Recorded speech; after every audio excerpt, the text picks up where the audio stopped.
Where are you going? Where are you going? North, south, east, or the west? Where are you headed? Oh, where are you headed? Turn to Allah, that's the best. Sekian Zain dari MI Torikul Huda, kini Purna Bumiaji, Kota Batu. Selamat siang, sahabat literasi. Kali ini saya akan bertutur sebuah cerita yang saya ambil dari sebuah buku berjudul Jejak Nama Tempat di Kota Batu dengan penulis Deborah Sulistyo SPDMM dan diterbitkan oleh Dinas Perpustakaan dan Kearsipan Kota Batu pada bulan November tahun 2022. Cerita yang saya tuturkan ini berjudul Asal-usul Desa Sumbergondo. Selamat mendengarkan. Desa Sumbergondo adalah salah satu desa yang ada di sebelah selatan lereng Gunung Arjuna.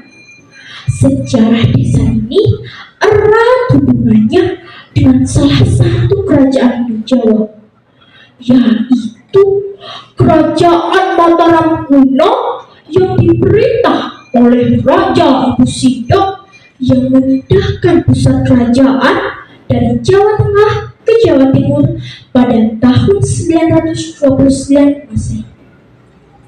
Menurut salah satu sesepuh desa Sumbergondo, dulu di Punden Banteng terdapat prasasti yang saat ini telah hilang dicuri orang.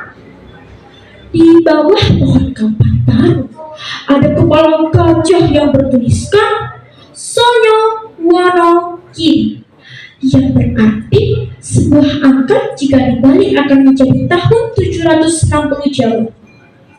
Sedangkan menurut bahasa, desa Sumbergondo dulunya merupakan daerah hutan belantara di pegunungan yang sunyi dan berburu, di mana diperkirakan desa ini telah ada jauh sebelum kerajaan Mataram berpindah ke Jawa Timur.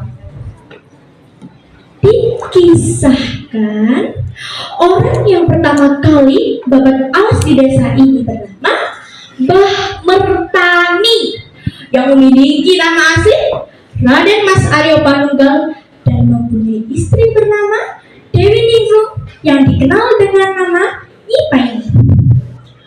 Dalam rangka pencarian lahan yang subur untuk pertanian, mereka pergi berkelana hingga ke desa ini. Dalam perjalanan, Raden Mas Aryo Panunggal beserta sang putra Mas Joko Bundu dan temannya Sentano dan Bentano. "Kang Mas, sepertinya saya membawa bau yang sangat harum sekali. Dari mana sumber bau ini ya Kang Mas?" Nyi Dewi Ningrum meminta suami dan rombongan untuk berhenti. "Betul Mas, dari mana sumber bau harum ini?" Mereka segera berhenti dan mencari sumber bau gondok, bau harum yang hebat itu. Ternyata adalah sebuah pohon dupa berbau harum. Setelah mereka mendongakkan kepala ke atas, "Pohon ini Kang Mas, Dewata menunjukkan tempat di mana kita bisa menetap. Pohon berbau harum ini adalah sarana kita untuk memuja dewa. Lagi pula di sini ada mata air untuk kebutuhan sehari-hari dan bercocok tanam. Bagaimana Kakang Bentano dan Kakang Sentano?" "Betul Gusti, karena hari sudah malam, mari kita berkemah di sini. Besok kita amati dan rundingkan kembali." Rombongan itu akhirnya memutuskan untuk berhenti dan berkemah. Kelak di kemudian hari, kelompok ini menamai tempat ini sebagai Sumbergondo. Paginya, mereka meneliti potensi yang ada di hutan itu. Akhirnya, mereka memutuskan untuk menetap di sana. Semua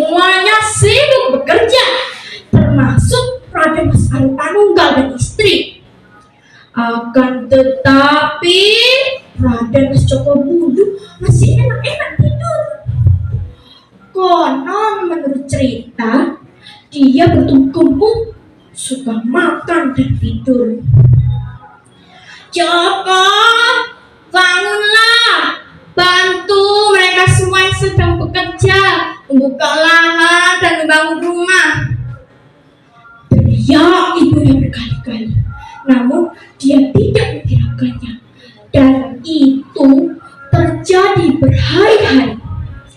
Dalam puncak kesalahannya, ibunya berteriak, "Bundu!" Sekonyong-konyong dia bangun dalam posisi bersila dan menjadi patung-patung. Penduduk asli menyebutnya patung Jogobundu, atau dialek masyarakat setempat menamainya Jogobundu. Maka selain disebut sumber gondok, desa itu juga disebut sebagai Desa Gundu. Dalam perkembangannya, mereka berhasil mengolah tanah subur seputar sumber gondok menjadi tanah yang luas dan subur. Jika dikaitkan dengan tradisi desa tersebut, mereka setelah panen membuat tumpeng dengan model nasi di gundu-gundu atau yang dikenal dengan sego bolong sebagai simbol agar rezekinya datang bergundu-gundu atau segundu sobrek yang dijalankan pada setiap bulan Rajab pada hari Senin Kliwon yang juga diperingati sebagai hari jadi Desa Sumbergondo. Nah teman-teman, itulah tadi cerita asal-usul Desa Sumbergondo. Terima kasih. Tepuk tangan untuk peserta.